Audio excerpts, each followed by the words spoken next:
Marami po ako natatanggap na queries regarding dito. Or I've been receiving a lot of questions here. For example, you have confirmed appointment interview. February 27, let's say, nabook mo na to last year or in advance. Later on, nag-recheck ka ng account mo and then nalaman mo na gusto mo pala ng mas maaga at merong nag-open slots.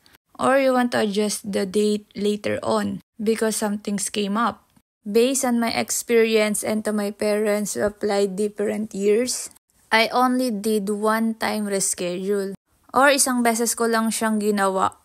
Because for me, I don't want to risk it. Just in case na merong technical error or hindi lang nila na-update sa official website. And I don't want to pay again or ayoko magbayad ng $160 that time ko. And then $185 nung time ng parents ko sa updated nitong 2023.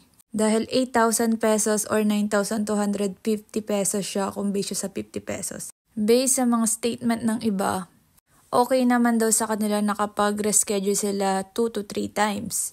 Also, it based naman sa official website or sa ustraveldocs.com, applicants are allowed to reschedule 4 times. So, nung nag-reschedule ako, one time lang yun sa akin and then yung sa parents ko, okay naman, hindi naman kami ulit nagbayad.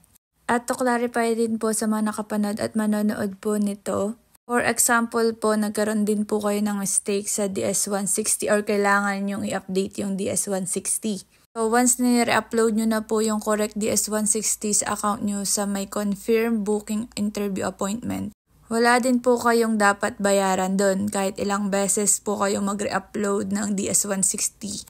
One time din po yun, make sure din po namin na tama na lahat yung mga informations para maiwasan po yung confusion sa console. Ito namang category ng cancel appointment.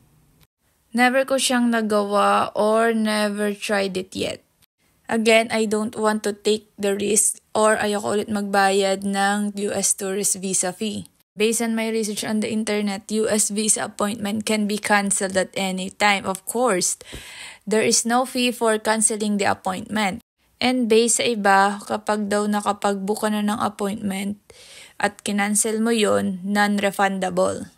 At sa emergency request, never ko din siya na-try. I think this one is similar to reschedule appointment.